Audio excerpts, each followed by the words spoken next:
I think that AliExpress gets a bad rap. I've actually bought a ton of amazing products from there, but I've also definitely found a few stinkers. And while the community can make a lot of very cool stuff, it can also be very expensive. Not all of us get sent products for free, so a lot of the time I like to stay in the budget realm. And in today's video, I got an HDMI mod, a Bluetooth controller board, an upgraded memory card, and an SSD loaded with my game backups, all for the same price as the shiny version of the Retro Gem HDMI mod. But was it all worth it?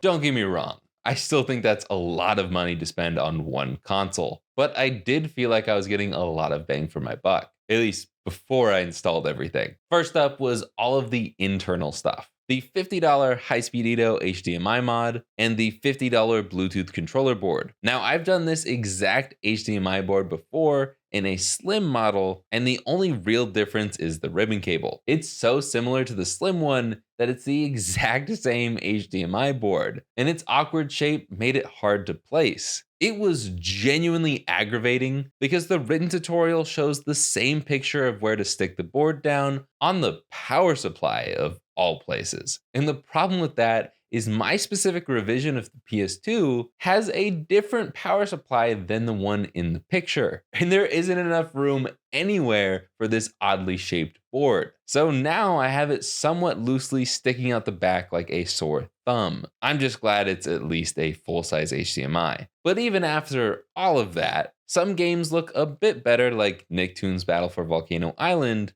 and others, well, look disappointing. I'm gonna be lazy this time around and just point you to my video on the slim version of this mod if you wanna see more gameplay from this HDMI mod. And I don't feel bad about doing that because one, I don't recommend anyone get this mod for obvious reasons, and two, I would literally just be repeating myself because it will be exactly the same. I work smarter, not harder, which is also why I don't recommend this Bluetooth controller board either. This was a giant pain in my butt to install, and it also had dumb exclusions from their installation instructions. Plus, the instructions for how to connect the controllers to the PlayStation come on this SD card thing, and I refuse to plug this into my computer. I actually looked it up to see if I could find the instructions somewhere online. Here is how to control it with the button, but if you are crazy enough to actually plug this into your computer, apparently there's an app that goes alongside this, but it's not worth it for me. Thankfully, I was able to just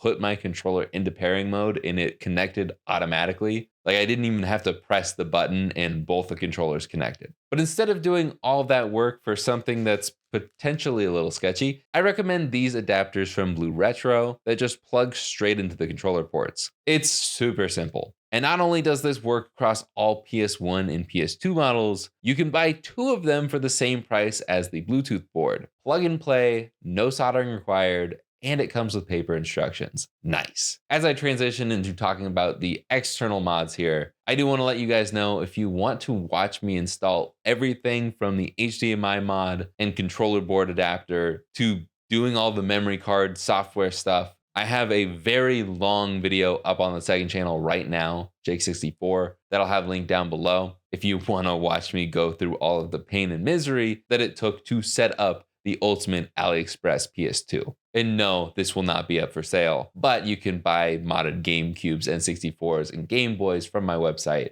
retroremaster.com. And since I'm sponsoring my own video here, a like on this video and subscribing to the channel would be greatly appreciated. Thanks for listening to my spiel. Anyways, I do have to admit something though. I lied. I didn't get everything from AliExpress. I spent $19 of the $190 on a legit 256 gig SSD from Amazon because I don't trust AliExpress for storage devices. Also, the free McBoot memory card that I used, I bought from Amazon almost 3 years ago for the last Ultimate PS2 video I did. Otherwise, everything is truly from AliExpress. I hope you can forgive me. Like the SSD adapter and the drive cage, I could have just bought the adapter board for SATA and then just installed it in an original network adapter, but I was actually gifted this PS2 by my friend Petey, not the Piranha Plant, and he didn't have one of those network adapters. But that's fine because I have zero uses for the network ports, and this was just plain easier. In all honesty, I should have just used an old hard drive instead of an SSD to make this cheaper, because really there is no benefit to using an SSD in this thing. Your games won't load any faster because the speed is limited by the adapter and the PS2 hardware. The only real benefit you'll have is loading the games faster if you have them already backed up on your PC when you're putting them on your new SSD. And even then, I just transferred the files to the SSD when I was eating dinner yesterday. So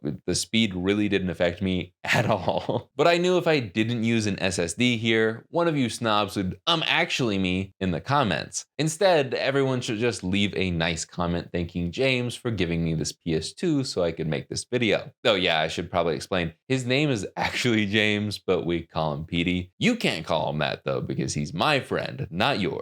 Anyways, with all of my games loaded on my SSD, I can easily play them through OPL, and I have practically unlimited space on this PSX mem card, which also works for PS1 consoles too. It's another awesome, cheap plug and play mod that anyone can handle. All in all, this turned out to be a pretty darn cool console, but I definitely wouldn't recommend doing exactly what I did. I don't think that really anyone should be buying this specific HDMI mod or this particular Bluetooth board. I think you're way better off buying one of these cheap HDMI adapters, even though they probably aren't great either. And like I said, just get one of these if you want Bluetooth. And if you want Bluetooth for both controller ports, buy a second one. It's the same price as the board without all the work. Otherwise, I genuinely recommend everything else I talked about in this video. The notable things that I neglected for this video were this USB-C power mod, because I just don't think it's necessary since the fat PS2 has a standard power cable. In fact, I can literally just unplug my PS5 or Xbox Series X whenever I want to use this thing,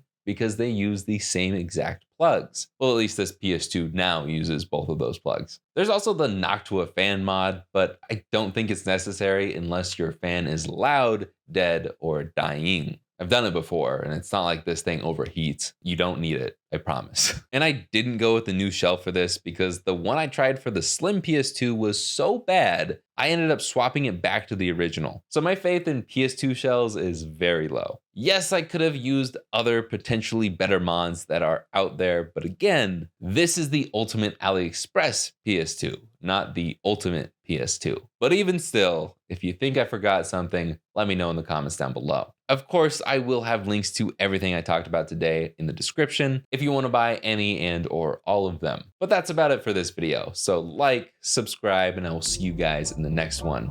Later, guys.